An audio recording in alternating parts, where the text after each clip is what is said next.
Hello, I'm Keith Blevins, um, and today we have a special presentation of our town hall meeting. My colleague, good friend, means so many things to me. Dear Brett Chitty is going to be our first guest speaker that we've ever had, and I'm so pleased that he's here, and I'm so pleased to. I've been particularly touched by what I've heard from him thus far. Well, and I've known him for many years, and now he's our first guest speaker. So welcome, Brett, and I'm going to turn it over to him. So no further time could be wasted. With me, I may chime in or may not, but let's turn it over to Brett and hear what he has to say. Thank you, Kate. I'm just reflecting on this moment. We met each other in 2015. That was like a good 8 years ago, and what a ride that has been.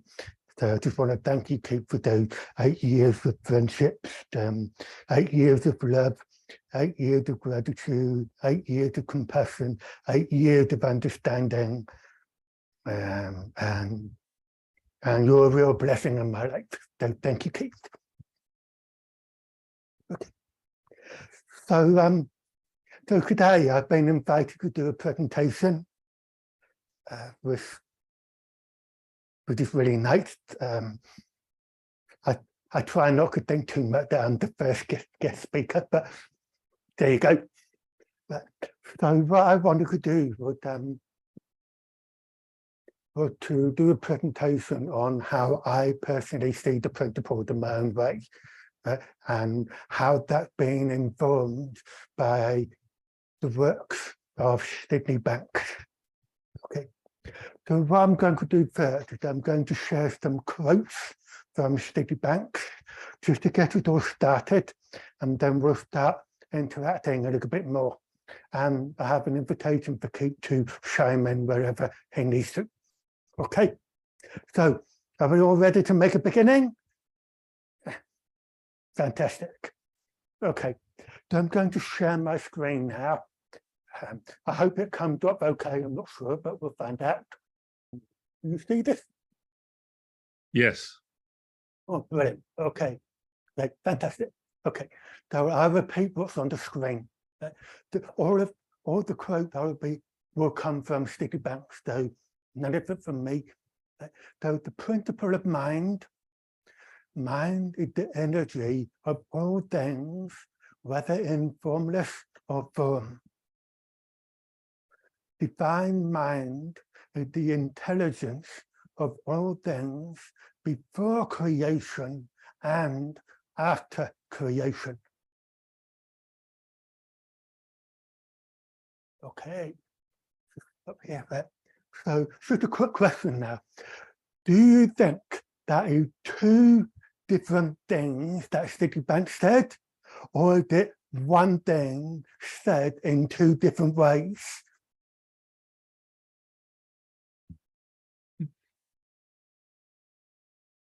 One.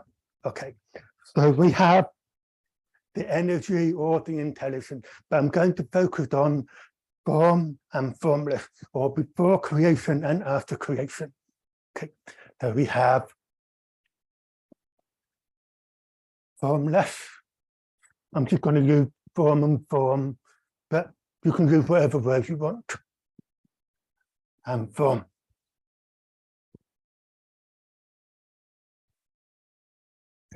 So that's staying consistent with the principle of mind. There's the formless and the form. Okay, so far? Cool. I'm going to share my screen again. This time we're going to go to the principle of thought. The principle of thought. One of the most beautiful things that any human can realize is the mystical bridge between the form and the formless. Thought is that bridge. All that you survey comes from the invisible, and thought is the link between the invisible to the visible. Thought, young man, is your bridge to the cosmic wisdom that will assist you to see the hidden powers that lie within your own consciousness.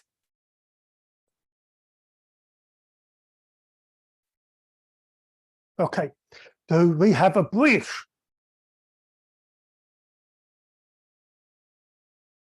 Called thought.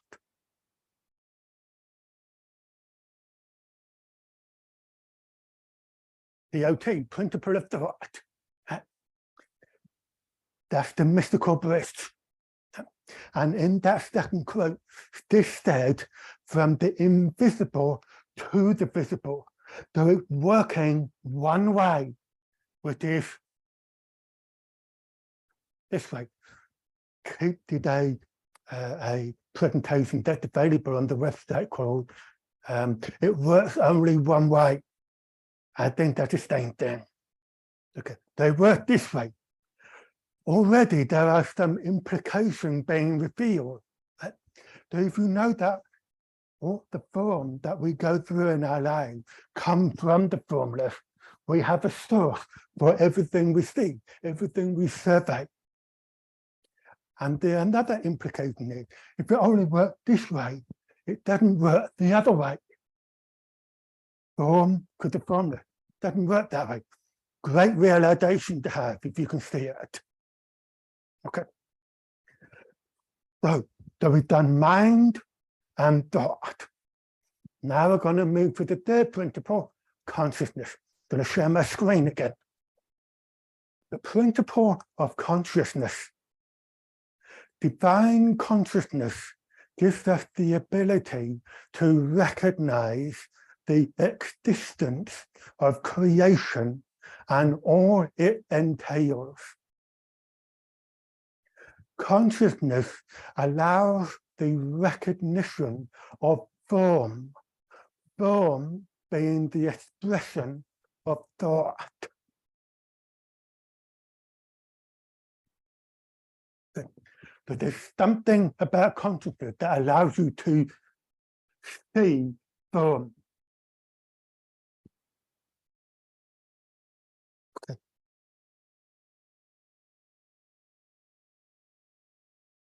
It sounds pretty simple so far, isn't it? Okay. And that's all there is to it. That is everything about the three principles. Absolutely everything. I will challenge anybody who can come up with something simpler than this.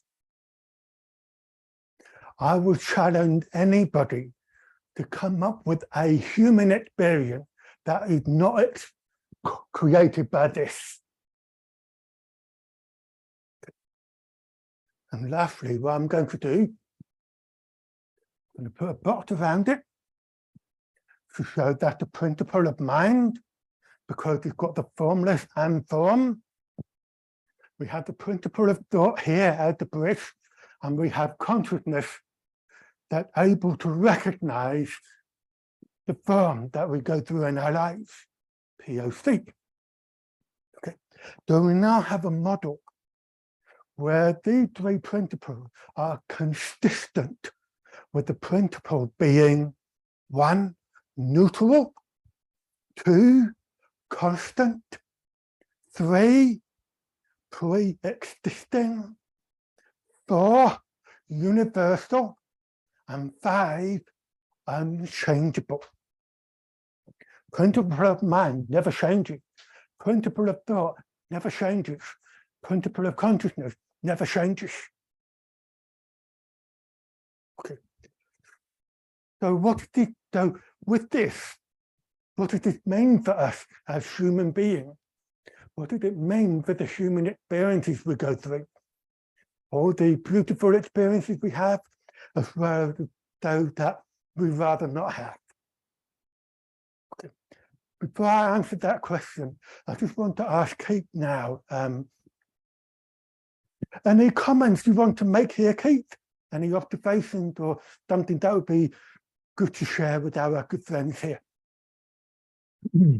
Well, something struck me after I first saw you present this, and it just happened to a copy of The Missing Link just happened to fall open, which is one of Sydney Banks' premier books, and he said something in there that that struck me. He said, before the formation, and I'm reading here, but I want to say this, before the formation of physical reality and the contamination of personal thought. So, and this is not an ancient history sort of claim or something. It's just, it's present now. Before the contamination of our personal thought, soul and consciousness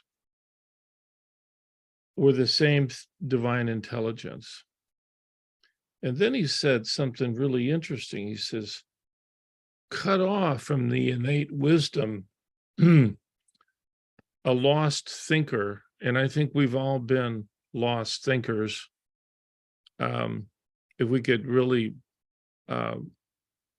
comprehend what that means, a lost thinker experiences isolation, fear, and confusion. Now, this is where it really means something for all of us, because having had experiences with those states, he says, this is why there are so many horrible atrocities throughout the world. Newspapers are full of wars, killings, children starving, etc., etc., etc., etc., etc., ad infinitum. But then the last two sentences are really relevant to me. Ignorance of our own inner wisdom, which is what befalls us too often. But this is the answer. This is the ultimate answer for it. Ignorance of our own inner wisdom is the cause of sin. There would be no sin without such ignorance. So the ignorance of our own innate wisdom and the lostness that it creates is the cause of our miseries and our sinful ways and actions and behaviors which plague the world. Like if you look at newspaper, any article, they always wonder, why did the shooter do what he did? Was it his genetics? Was it his mental health? Was it his society? Was it his parenting? The world is searching for an answer, and this is it. And I wanted to say that. Thank you, Keith. Thank you, Keith. Right. So I'm going to share my screen again one more time. And this time it's the collection of the three principles put together. But it underlined a very, very important point that I think is very easy to overlook or whatever. But I'll show you, see what you think. Screen. So the three principles: divine thought, divine consciousness, and divine mind have no form. They have no form. They are a power. They are a gift. You put a form on it and you've missed it.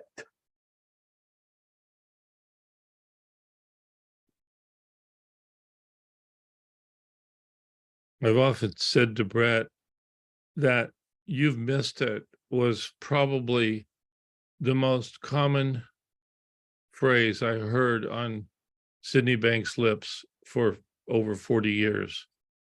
he would say, he said it to everybody I knew around him at one point or another. He would say, "You missed it." And I took that to mean, sometimes I took that to mean a failure of my part, but it wasn't a failure. He was just a guide. He was saying, don't do that. Don't don't think that way. Uh, if you could admit that you've missed it, you'll go back to listening. Yeah. Where it helped me is that because I was really interested in the three principles, I wanted to think about it. I mean, I love thinking about the three principles. But once I realized that these three principles have no form, that meant I had no basis in which to think about these three principles. So I started to think, my thinking about the three principles isn't the three principles. That's my thinking about the three principles. And once I saw that, I'm like, why do I want to keep on thinking about it if it's not the three principles? It has no form. And so briefly, I know somebody who described one of the principles as their favorite. And I'm going, how can you favorite something that has no form? So there you go. One more quick thing. We're using the words here, formless and form, but it's not limited to that. We've used, Citibank has already used words like before creation and after creation. So we could put before creation here and after creation where form is. It would be the same thing. He spoke of innate wisdom. So we can say this is wisdom and this is the form produced by the wisdom. Another way of saying it is, which I think is quite interesting.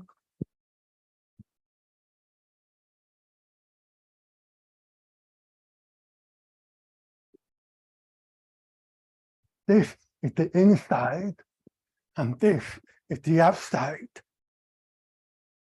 Okay, so the outside is produced by the inside. Inside, out.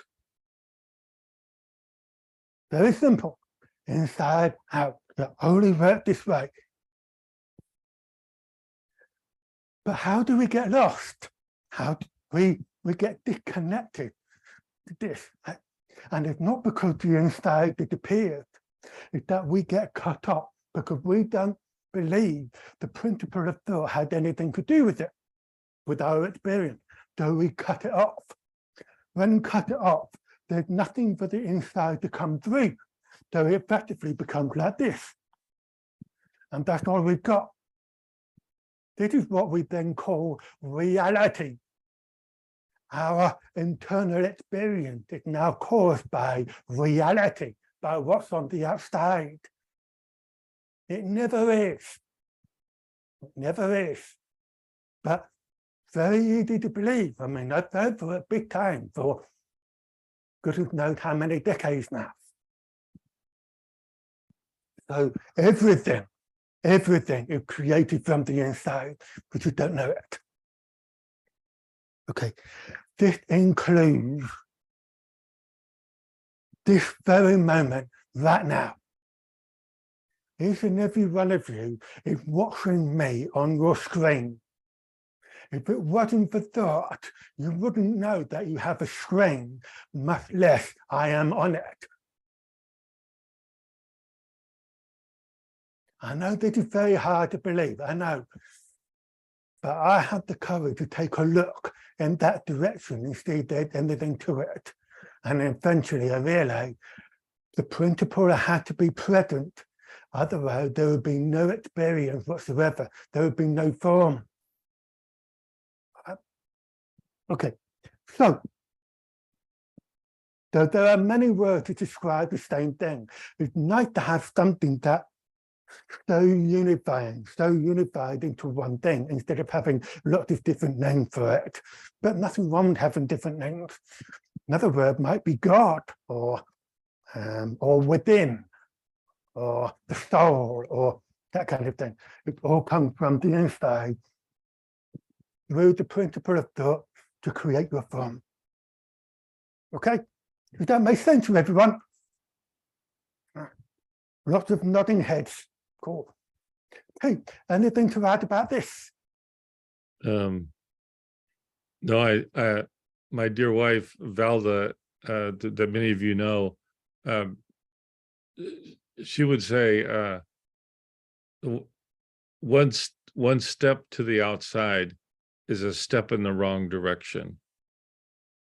And I think that's what Sid meant by you've missed it. Yeah. One step to the outside. Yeah. Brett? Hello, Hi. who's talking? It's Hello. Bob. Hi, I just wanted to tell you there's a question in the chat box. Okay, so Richard asked, what do you mean by thought being the link between the form and the formless?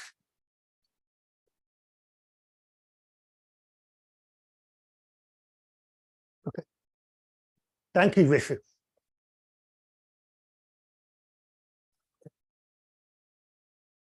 Okay, I'm just going to put the formless button here.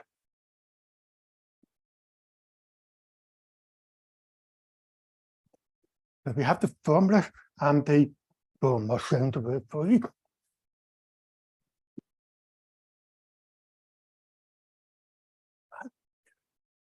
We could call this wisdom at everybody's steadfast.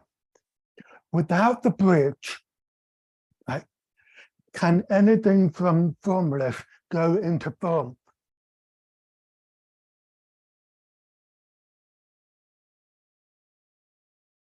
I'm trying to avoid telling you too much about this. I'm trying to get on to you having your own insight. If we don't have the principle of thought, what means does the formless or wisdom or the nothingness or what inside have to come into form so that you can experience what came from the formless?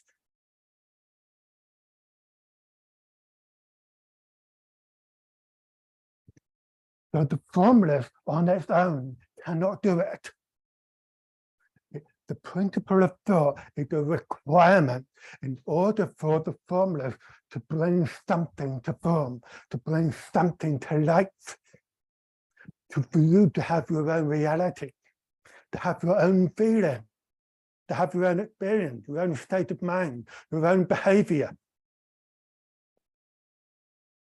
The principle of thought is the key to understanding these three principles, how it connects. That's why Sid called it the missing link and said it allowed that the principle of thought before form allows us to recognize the inseparability of the form and the formless. So it gives us the power to see that inseparability.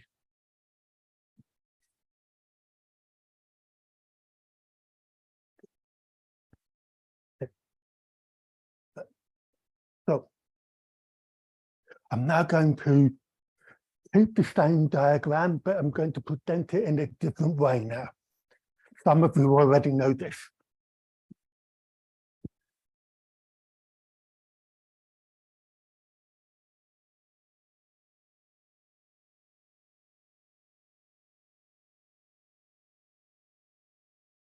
We have a formless. Okay, so, and the form, there are, I don't know how many different forms there are. It wouldn't surprise me if there were millions, but we'll do most of the overarching one that we go through. The biggest one of all, maybe, Kate, feel free to chime in, is we have this bridge.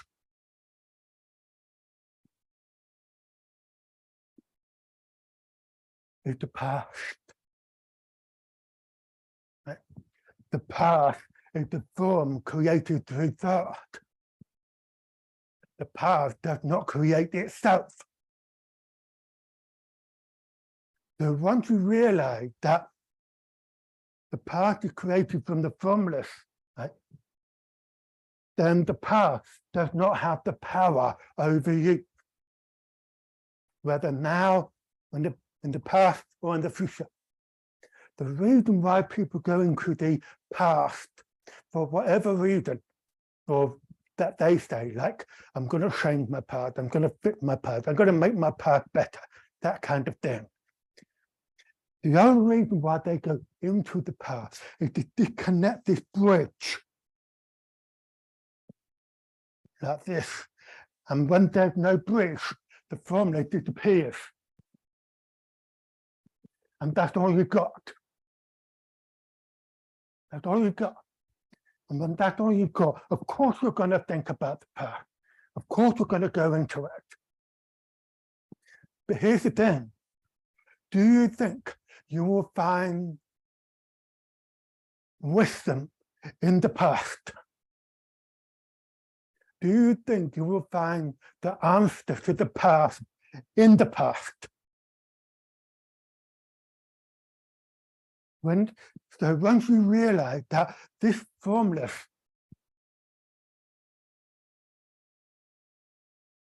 and we have this bridge, this is where the wisdom is. The wisdom is not here. Then it's like, oh, wait a minute. So if I want to make peace with my past, going into the past is a step in the wrong direction, because wisdom is over here, not in here. For a lot of us, that's huge, massive. I remember a time in my life when I went through a depressive period. It was about a year long, but I was in the throes of depression. And when it wasn't nice to stay at the least. And then I thought, I need to fix this, I need to sort it out, I don't want to feel this way anymore.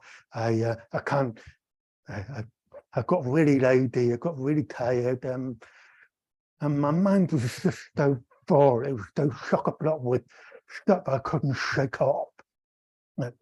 And I saw plenty of doctors. I even saw somebody who recommended CBT. I didn't follow up on that, thank goodness, but that's for another day. And it was at the time when the internet was just beginning. Okay, so I was on dial-up modem, and I was just randomly searching on the internet just to get away from my depression.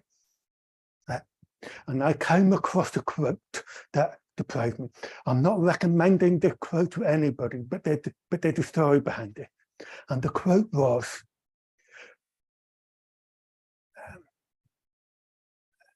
before enlightenment, I was depressed.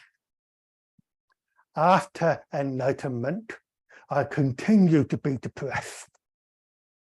That was the quote that was really striking to me. And I didn't realize it was striking to me at the time. It was about a week later that I started realizing I'm getting a bit better here. I don't know why. But looking back on it now, the reason why I was getting better was because that quote told me in my own way that the answer to getting out of depression does not lie in the depression. There's something outside of it.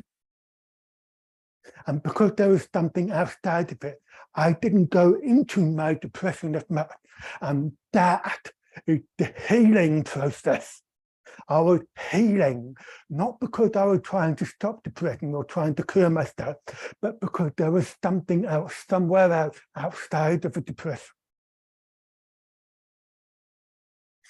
So I don't recommend the quote, but if it helps you, great. But the point I'm making is here that the moment I realized I was in a form and that there was something outside of a form, I could then look in there. Because when it's only the form and nothing else, what choice do I have? I have no choice. the three principles are here to show us that wisdom is here, right now. The formless exists, it pre-existent, it's here with us. So, I mean, I still get caught up in my form from time to time, but knowing that there, wow, what a difference maker that is. Good. So, what other form do we have?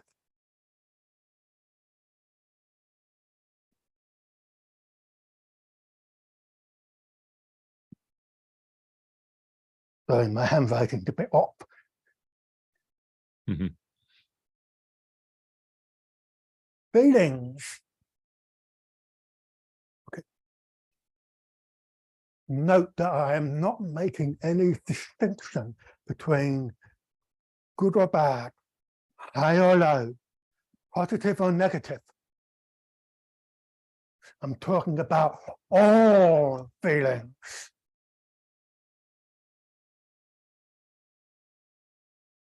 Okay, all feeling. I don't care what you're going through. I mean, I'm compassionate, yes, but in understanding the three principles, you're having a feeling. What the feeling is, isn't that helpful. But knowing that these feelings were created by the formless in the first place, that's the helpful part.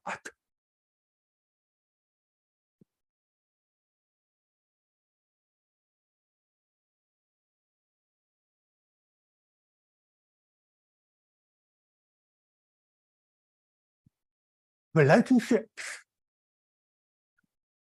What about the people that you love so dearly? Are they a thought? Well, yes. I know it's down bizarre to say it, but once I realized that the people that I see, it's possible for me to see them through thought, that changes the way how I see the person, right? Because when I see the other person through thought, this is where the formula can come in as I see them. Of course, then it's easy to love the other person. There's a quote from Beyond Time, Space and Matter, which I hope will be published at some point. But it really touches me. One moment. This is Sydney Banks' unprinted, unpublished autobiography that we've Beyond Time, Space, and Matter. Just even having those words, though, by the way, just will infer or refer you to this formless. Anything beyond time, space, or matter, what is that? You can't think it. Go ahead, Brad. Okay. At this point, I could see she was going through intense emotional turmoil. I put my arms around her to comfort her, and for the first time in my life, at 42 years of age, I experienced a feeling of love, anything unlike anything I had ever known. It was a different kind of love. It wasn't a love for Barb, Steadybank's wife, or for our children, or for any human being. It was a universal love, and with it, inspiring thoughts came pouring into me. It felt as though my head had cleared itself, and I was experiencing a deeper, more peaceful understanding of life than I had ever imagined possible. Most definitely, it was an incredible freedom from many unnecessary negative thoughts and feelings that had plagued me all my life. It felt like a huge load had been lifted from my shoulders.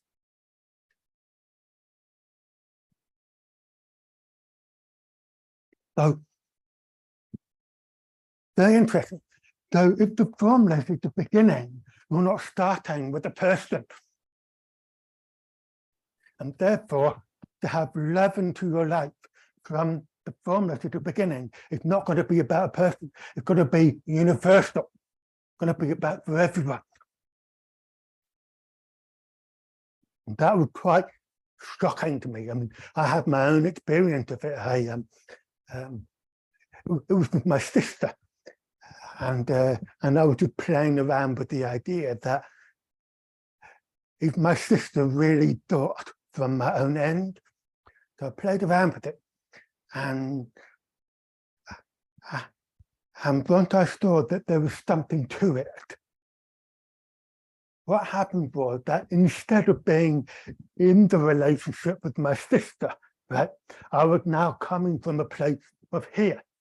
And because I'm here, right, I was listening to my sister like I never ever heard her before. It was a completely new way of listening that I didn't know was possible. And this is because I was here, not over here.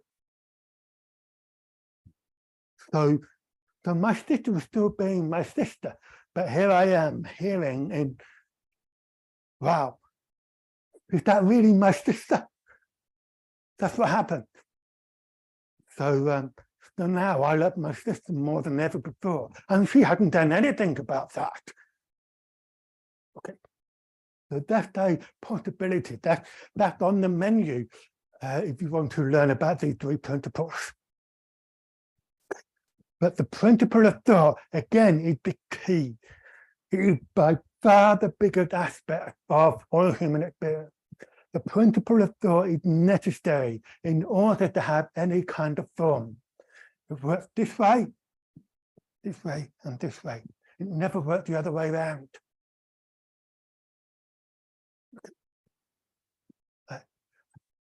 Can you come up with any more forms? Mhm.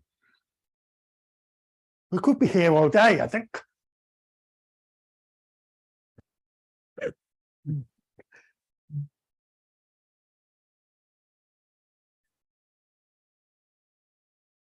Anybody want to share? We're all pretty quiet at the moment. How about myself? Okay.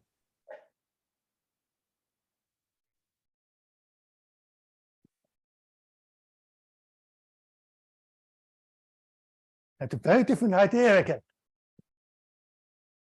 Is yourself a form created by the formless, or do you see yourself as nothing to do with the formless through this bridge? Same thing happened to me. I mean, I told kids about this some years ago, where I had this idea of Brett. He's standing here.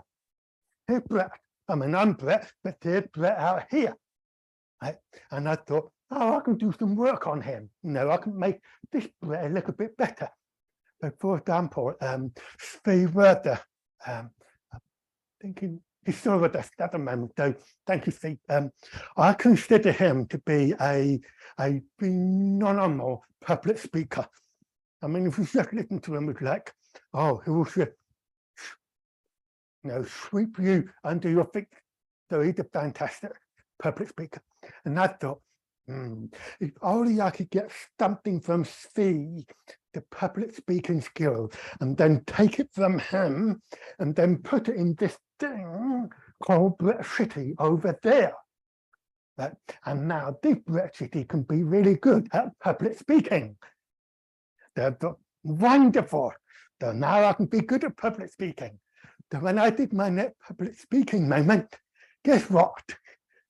Nothing happened. I didn't get any improvement.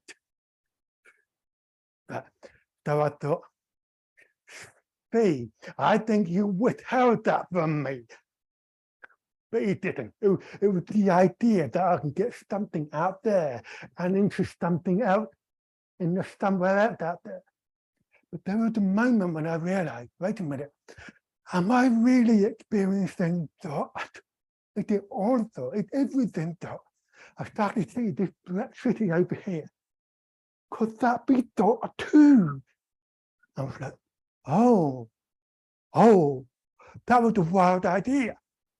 So once I saw that, this threat that I have such a high inflated opinion of disappeared. It disappeared. Oh, what then? Oh dear. But what happened was this started kicking in. Bit by bit, it happened, and it happened. And I'm like, oh, this is cool. I like this. I'm becoming a better person. I'm experiencing more positive feelings. So the idea of an identity on myself, identity is also thought created. So once I got rid of it, despite all the self-improvement I was making on an object created through thought that doesn't look like thought at all, but the actual thing, the actual breath, I didn't have to do it anymore. And because I didn't have to do it anymore, all those thoughts fell away. And that created the room for something from the formula to come through the bridge so I could evolve. I don't know how good I am at public speaking today, but a little bit better than I was when I was trying to improve this Black City back then. Okay.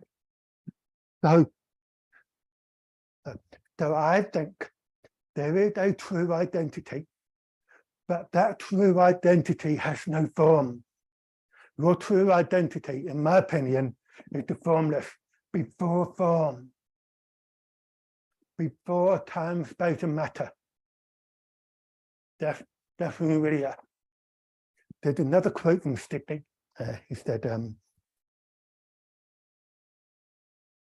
that the reality you see is the shadow of the true reality. The true reality comes from here, and these are your personal realities. So if you know, another word for it is the infinite, infinity. So if your reality comes from here, how many realities are there available for you to have? Infinite. Well, if you want to experience some of that, well, go to where all those infinite realities come from. The formless.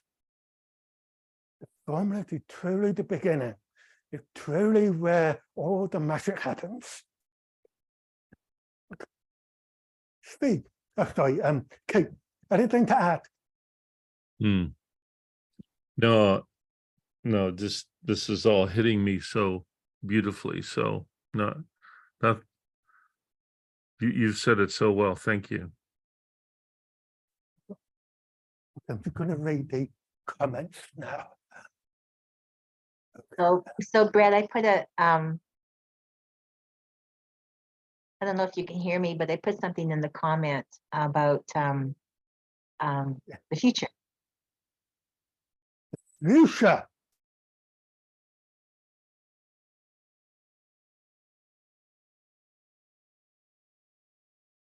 Lucia. I think it is similar to Keaton Bowser's implication. The future is an incomplete equation. Yeah.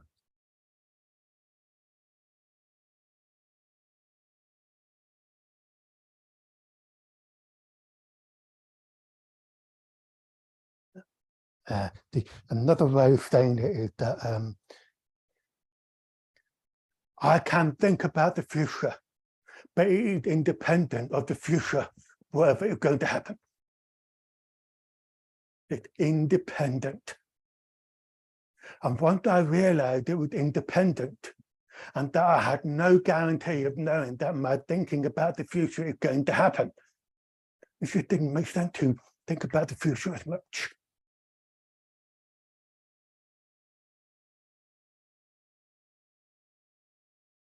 I mean, we have time, yes,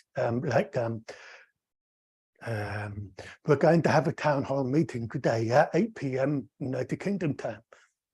Cool, that works, right? But we don't have any extra thinking on that. 8 p.m. That's it. We're not assuming what experiences we're going to have at 8 p.m. We're not thinking about that anymore. So that's where the freedom comes in. And if you know that, that opens up all kinds of other possibilities that where you could take your life, what you could do in this moment, which direction do you want to go. So the future is literally an incomplete equation for the Stone Age. Now, again, the implication of looking at it in a different way. What if the future was not created by the formula? Let's get rid of this bridge and take away the formula. The future now looks pretty solid. It now looks pretty stacked in stone. And you're going to, and because it's set in stone, you're going to be thinking of, if it's a negative one, you're going to be thinking, how do I change it? If it's set in stone, I'm going to get a psychological sickle and hammer and try and chip away at it. Right? But once you know this future actually comes from the formula, the future is not set in stone anymore. You don't need a shovel and a hammer anymore. It's not set in stone. The reality is now flexible. It's now dynamic. It's now up for grabs rather than being predetermined for you.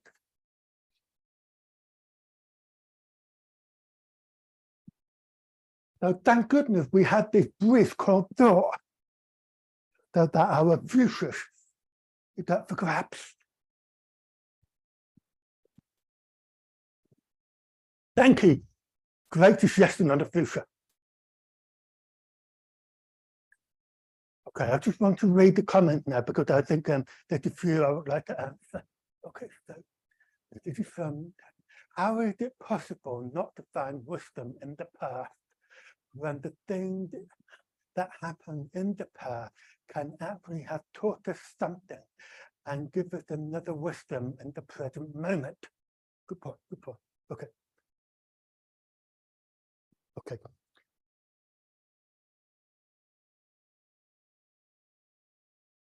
One of the things that I've noticed is that when I talk about insight or learning something about a particular event, whether current or in the past, right? Or have a realization, an epiphany, or a transformation, a change of feeling, or something like that. That is very, very easy to miss it, that we don't realize we have one. Okay, I mean, once I understood what an insight was, then when I looked at the past, I was like, oh, I had an insight in that moment. I never realized that was an insight. Nobody ever taught us what insight was. And then I saw another moment of past, that insight as well. But the thing is, when you have a past, right, it's informed, it is stacked, and all there is what's been formed. Therefore, the formula is infinite, and the past is finite. It is not infinite. So if you want to have a lesson in the past, right, you must have, in some way, had a moment. It might only be a nanosecond, but there was a moment where something from the formula came to you that gave you an understanding about the past. Okay, but I get it. It looked like it came from the past, but it didn't. It came from, you had that one micro moment. There are people who go into the past and they keep digging and digging and digging and digging, and they never find what they're looking for. So they live in the past for however long they keep digging for. And I'm not just talking about days or weeks. There are those who spend their entire lives digging in the past. So another way of saying going into the form, not with the past, but any of the forms right? It's like looking for a needle in a haystack. You have to go through it and, through it. I have this thought, move out of the way, or have this thought, and keep searching and searching and searching. I mean, I don't know how many swords there are in a haystack, but there's a lot. But what nobody tells you is that there is no needle in the haystack. So we go looking for that needle, not realizing there is no needle there. In contrast, if you have a moment of being in the formula, it's like God saying, oh, hello, Brett. Here's the needle. That's it. That's simple. No searching, no analyzing, no figuring out. That's simple. There's no haystack. At the moment, and you get your wisdom, and you've got it. That's it. That's why you're only ever one thought away from the wisdom you seek. When you realize the principle of thought is there, that mythical bridge, you will get something from the formula. And the formula is always guaranteed to be more intelligent than what you can do for yourself. Guaranteed.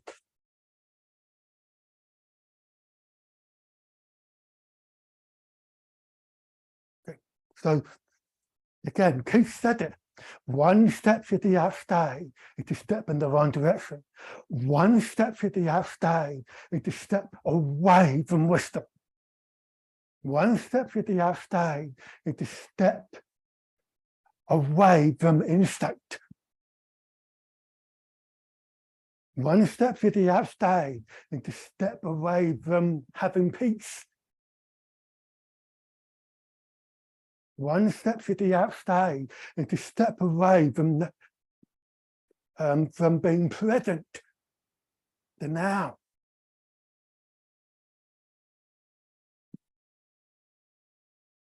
I spent too much time, if you like, trying to be present, trying to be in the now. But as soon as I realized that the formless is another way of saying being present, I didn't have to work on it anymore. Oh God. Once I knew it was there, through the principle of thought, I can be present again. It is so utterly simple. There's nothing in the entire universe that can take this away. Only the belief that the principle of thought is not included can take you away or make the formless look like not there.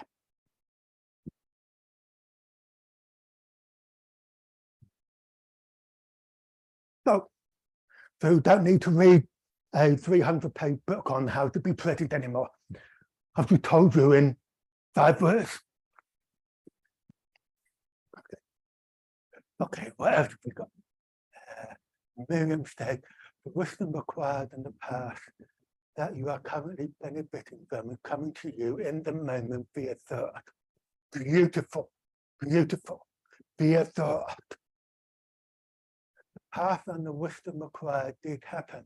It just doesn't have the power to make you feel the way you do and don't want to feel now or then.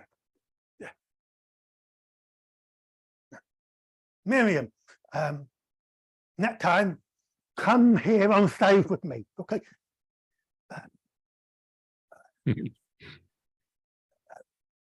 But Harris says, is the formless another word for God or soul? I'll leave that one with you. Okay? Doesn't our subconscious, though unbeknown to us, affect our current behavior? Okay.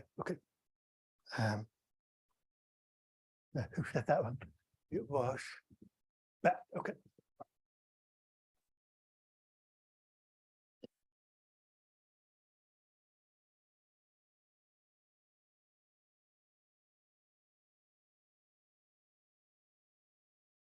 what I want to say here is two things. Firstly, dealing with subconscious thought or whatever is informed. Okay, so it's after the fact. What we're dealing with here is the principle of thought being pre-existing. It's before you have the experience in this moment. Right now, I'm having a feeling, but the principle of thought was already in me for me to have this feeling in this moment. So the principle of thought is in this moment. The other thing, and it's not just subconscious thought, some people might say unconscious thought. Right? So I came up with well, I didn't come up with it, wisdom told me. Unconscious thought is not unconscious thought. Unconscious thought is conscious thought appearing as something other than thought.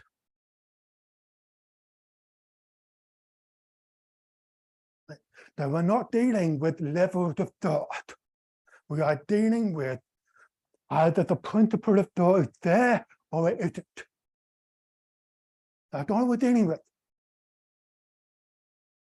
Okay, so the question then becomes, so how do I become more aware of the thoughts that don't appear as thought? Perfectly good question, I think. And I realize only one thing for it is for the infinite wisdom to teach me more about thought than what I know in the moment. Many people try to build up their awareness of thoughts without having insight, without a deeper understanding of the principle of thought. So what makes you more aware isn't awareness, it's your insight into these principles. So when you have an insight into these principles, you will naturally become more aware, whether you want to be or not. And I think that's a wonderful gift. It also means I don't have to go to any awareness classes anymore. Okay, so can you see how much of what we do in our lives involves doing, working on, building on, talking to somebody who knows something, right? And I'm just sweeping it all up. Bye-bye, bye-bye, this detective, bye-bye, this technique, bye-bye, this, bye-bye, that. It gets simpler and simpler. And this is not just me, because if you look at the formula, it's not about any one particular person. It begins with nothing. Wisdom begins from nothing, because there's nothing that can go into wisdom. And the intellect or the ego begins from something. The forms. So I'm going to maybe share a couple more, but I think they're big traps. One of the biggest ones is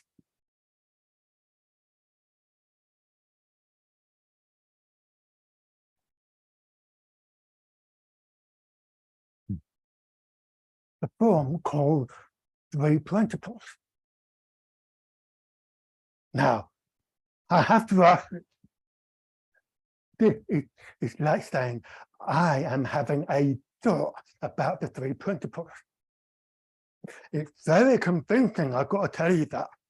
But once I realized it was my thought, my personal thought about the three principles, that was when I realized it wasn't the principle of thought at all. That was my thinking. So I quit thinking about the three principles. How many of us want to think about the three principles, hoping it would give us more insight about the three principles? Very easy trap to fall into. Very, very easy. I was a serial thinker on the three principles. 2-3 hours every day. Every day. But once I saw this, God, my mind went so much quieter. So much quieter. And the beautiful thing is the formulas that can teach me about the three principles, not me thinking about the three principles. So the formula is the teacher of the three principles for you, not me, not Keith, not any one of us here. It's the wisdom within you that will teach you about the three principles.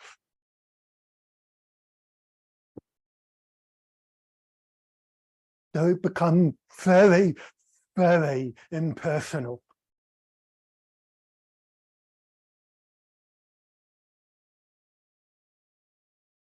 Okay. I mean, here's another word, right?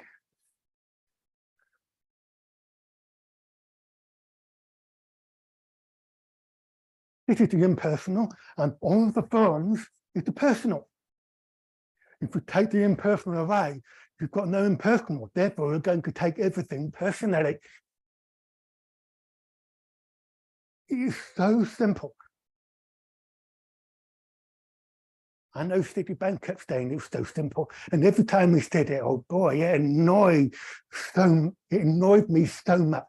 Yeah, it's all right for you. You can see the simplicity of it, but not me.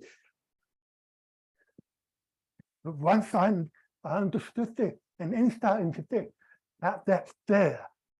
It exists as nothing. It's 4 times greater matter. Everything changes. Absolutely everything's going to change.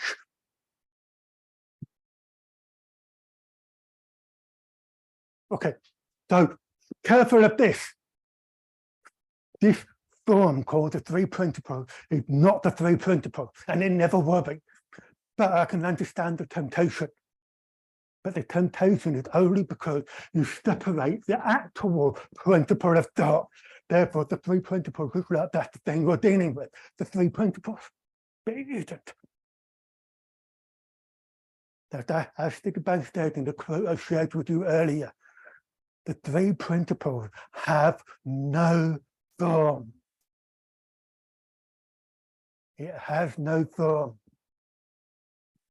Okay. Ooh, that was quite a ride we're having at the moment, isn't it?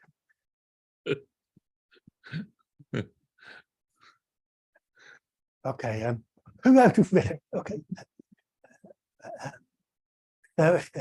How can someone who doesn't know they believe in God or design or something beyond that, the plan or being formula, how could they call formula or look at it as wisdom?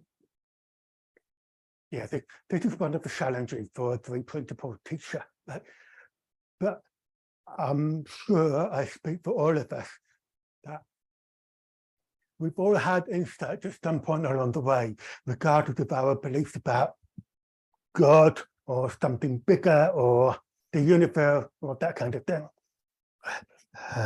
And maybe it's worth highlighting, saying, well, how did that happen? When you got that insight, where did that come from? And they have difficulty in saying where it came from. But sometimes I must say it came from my head. But yeah, but that kind of thing. But I'm reminded of a quote by Gilbert Chesterton. Okay. And it's one of my all-time favorites. He said, it is a difficult moment for an atheist to be feeling grateful and that there is nobody to thank.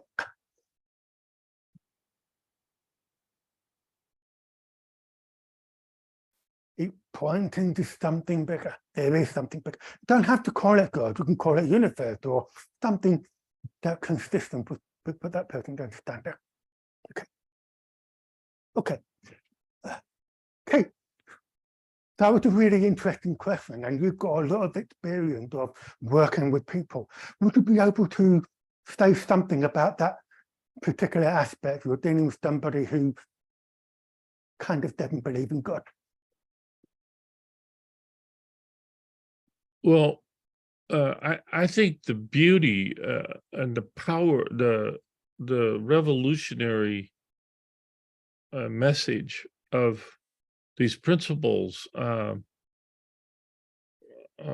create and uncreate. It uncreates a God out there and energizes and it spiritualizes so deeply, so completely all of reality that it ushers in a new era for human understanding. So that because the impact of that on us and all of us is mentally healthy.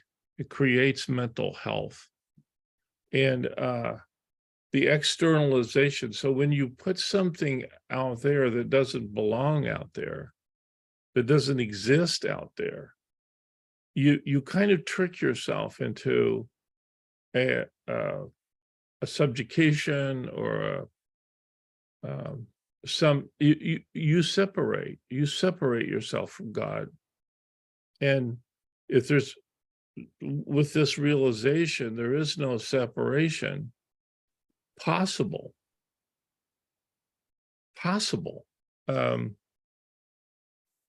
To me, it creates the potential for world peace and world mental health, regardless of your beliefs or your religion or regardless of anything. There are no limitations. And that's just incredible. Thank you, Pete. I'm glad you said that. If you brought up 4 things that I want to bring to point out. But so one of the forms we can come up with is mental health. I'm not saying it's right or wrong, but so this mental health is derived from the formless. But when you cut off the principle of thought, this mental health takes on a form, and therefore we think that's mental health. So it could take the form of, oh, if my body's okay, or if I have the right life, or I haven't have money, or I have ideal circumstances. Oh, big one! I forgot another one here. Circumstances. Circumstances, yeah. Circumstances are created through thought. Absolutely, wild idea, but take a look. Please don't believe a word I say. Take a look for yourself. You've got this wisdom, therefore you don't need to believe anything I say. So this mental health, when it cut off from the formless, we end up with psychology as we know it today, with the DSM book that's now getting thicker every edition it comes out with. All these mental health diagnoses and all the solutions they're proposing, DBT, technique, or all kinds of things. But once you realize that mental health comes from the formless, you're guaranteed to be mentally healthy. Guaranteed. Okay. They've got circumstances there as well, which are created through thought. When cut thought up, then it looks like your circumstances are actually the thing that you're dealing with. But once you reconnect it to the formless, there are different ways of looking at those circumstances, different possibilities, etc., etc. I've also got belief here as well. So the belief is in form, that the formula is before belief, beyond beliefs. Just want to say one more, another way of saying it quickly, but we have here the spiritual. So when the spiritual is here and it comes through the principle of thought, it spiritualizes your forms. Circumstances, it will spiritualize your circumstances. The future, it will spiritualize your future. Relationship, it will spiritualize your relationships. That kind of thing. Another way of saying it is light. When you have the brief, the light can go into your forms, and therefore you can see the form very clearly. But take away the principle of thought, there's no light coming to your form, therefore you're walking in the dark, believing that you're in the light. Very easy to do that.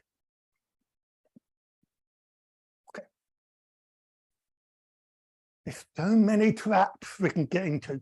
There's nothing in this universe you cannot be intellectual about.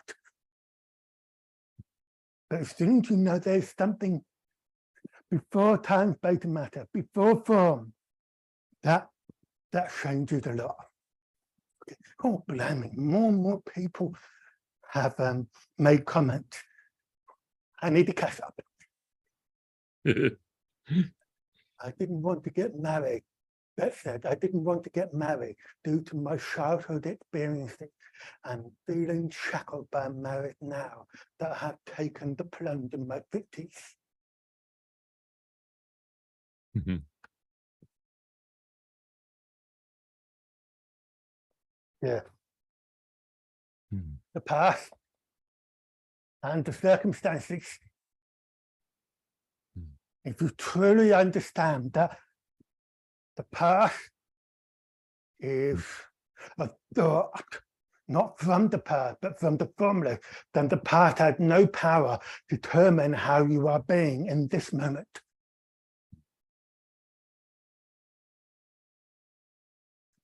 That's why Stephen Banks says something like, the past is a, what was it? I can't remember. The past is a goat that cannot be held in the palm of your hand. I'm not sure, but something to that effect. Can't hold it in your hand. Of course you can't. Thought is not a thing. It's not an element in the periodic table of elements.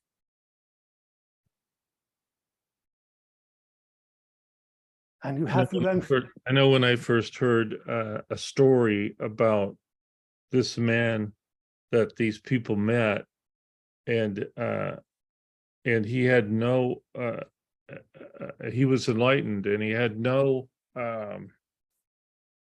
respect for the past. I mean, no, his past, he said, didn't exist. And I thought, I want to find out his name, and I want to meet that guy. And that was Sydney Banks. It was a story. I heard that in Texas. They were talking about Sydney Banks that lived in British Columbia, Canada.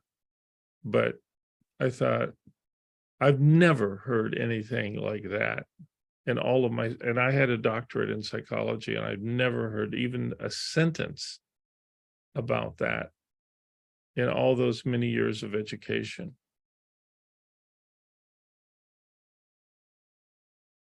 He was telling the truth. Yes, it was hard to believe at the time, I bet. But It was so intriguing. I went back to my hotel room where Valdo was, and I said, let's move to, I've got to go to Canada. And she said, why? And then I told her that story. It's like, well, thank goodness that you and Valdo did move to Canada. yeah, we Otherwise, did. none of us would be having this conversation today. And then I remember that, I just one little thought, but like when I first met Sid, I walked up to him and shook his hand, and the first thing he ever said to me was, "We've been waiting for you." And I thought, you don't even know who I am. What? But he had proven it. He knew it himself, and he had proven it in his little island community, and he was just waiting to get it off island and get it out to the world. And that was 50 years ago that happened to him.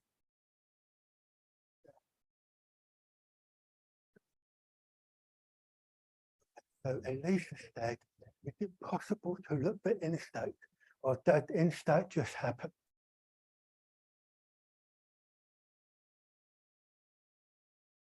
I see it more as a direction rather than looking for insight.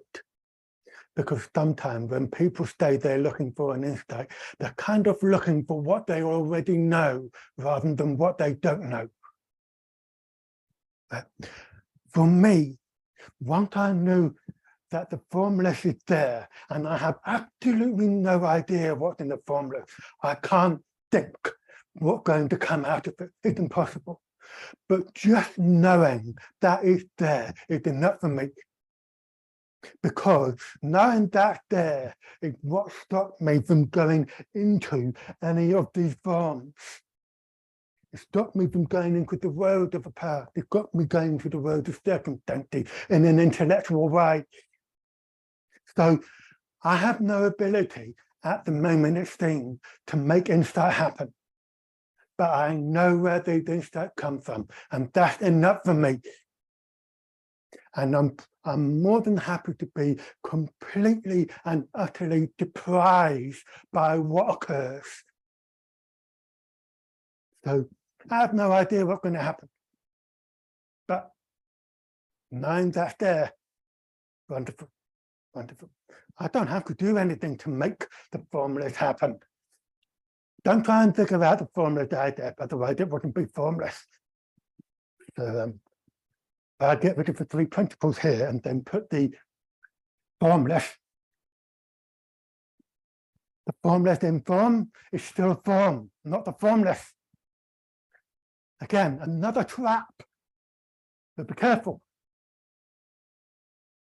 Be careful. Okay.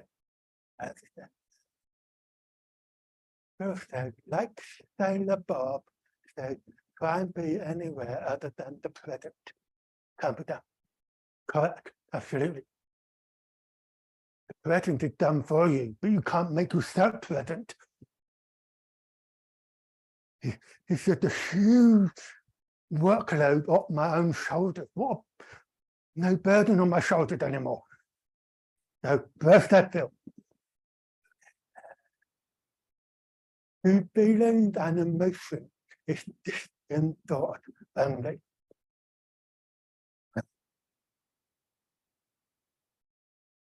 I would prefer to say that feeling and emotion are the result of what went through the principle of thought.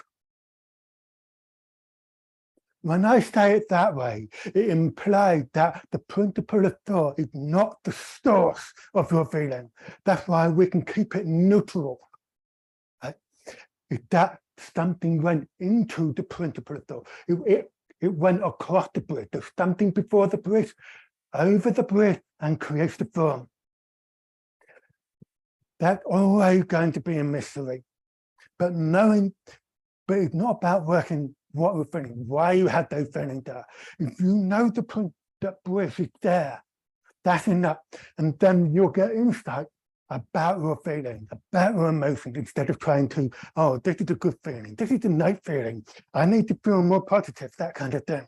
But Sticky Bank was a big promoter of, of listening for positive feeling. Right? He wasn't saying, you make a positive feeling. They were talking about a feeling that's already there, but for the forms that you think about. The moment you know the principle of thought is there, that will stop you from thinking about your form, and the feeling will just show up naturally, without any effort, without any willpower, without any technique, without any, oh no, I've got to work on this. None of that whatsoever. That's the positive feeling that we're looking for. I still can't describe it to you, but there is one. One of the things that I wanted to mention, one of the quotes that I remember that I have written down in a booklet by said, quote, if you take the mind away, meaning your personal thinking mind, all that is left is God mind. I'm not saying that everyone will reach this state. Don't even search for this state. Just know it exists. That is the main thing. That's another way to say exactly what you just said. Yeah. Thank you for bringing that one up. Yeah. Okay, I know we're running out of time. Okay. Brief there. Could you say that the power of the breath is our soul that connects us to the formless.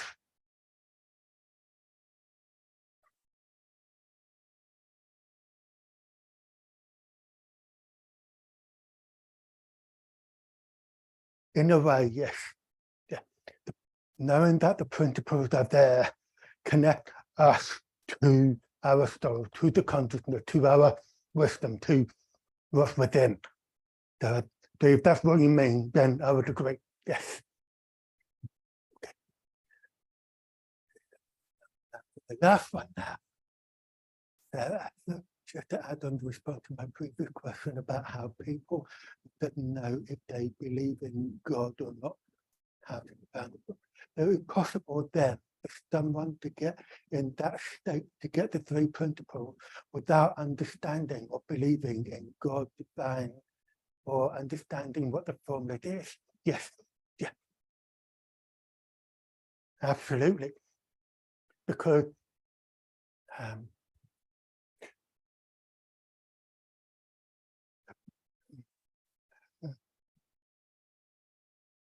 I've been fortunate enough to be blessed by people,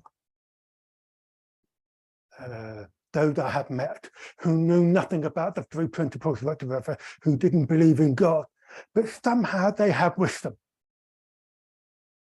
So the three principles, technically speaking, isn't a requirement to be connected to the formless.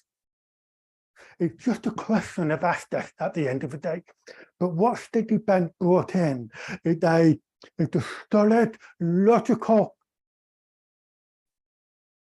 direction in which we could see that there is that wisdom.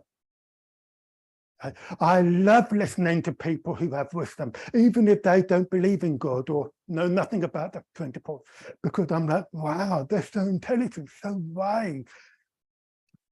Give it to me. I want to hear more. So it's the question of access, and that access is that bridge, the principle of thought,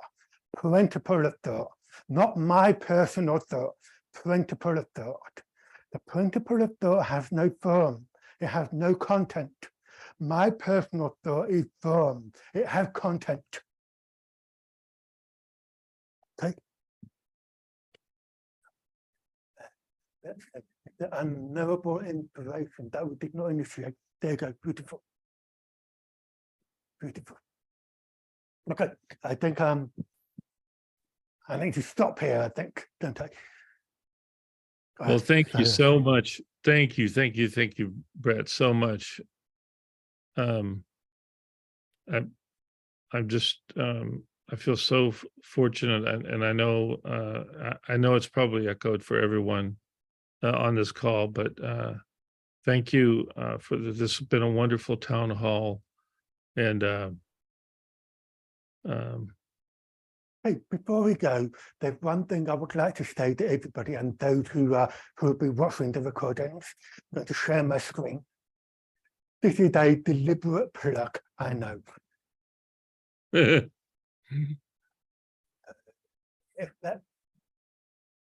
I want to bring to your attention that Kate and I have started a new membership called Uncovering the Hidden Dimension.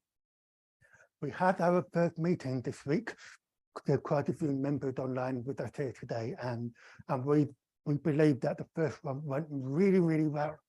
So if you want to keep learning more about the direction that we are going here, please come to the Three Principles Psychology website, which is https://3principlespsychology.com, and there's a button that says join Uncovering the Hidden Dimension, and we would love to have you join us if you are interested.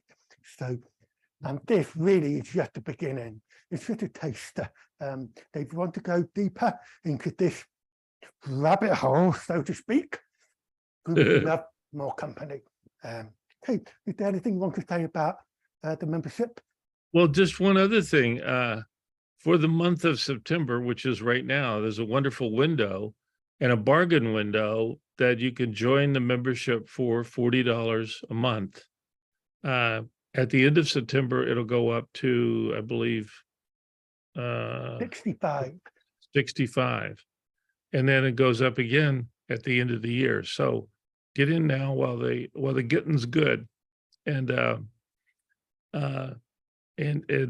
sit back and enjoy these conversations that we're going to be having twice a month for 1 hour each. And we'd love to see you. Thank you so much. We just did our first live promotion of Yeah, a yeah. product. Yeah, Okay. yeah. Okay. So thank you for having me, Kate, here today. And thank you to everybody who's been part of this meeting. It's been so joyful and wonderful to see so many beautiful faces. And the responses in the messages have been very enlightening. And thank you for being part, and just a very big thank you to each and every one of you. Oh, yeah. Thank you. Thanks, Thank Brett. you. Thanks, Brett. Yeah, that was Thank you. wonderful. Thank Keith. you. Yeah, thanks very much. Okay, I'm going to end the meeting now, and I wish you a very beautiful rest of your day.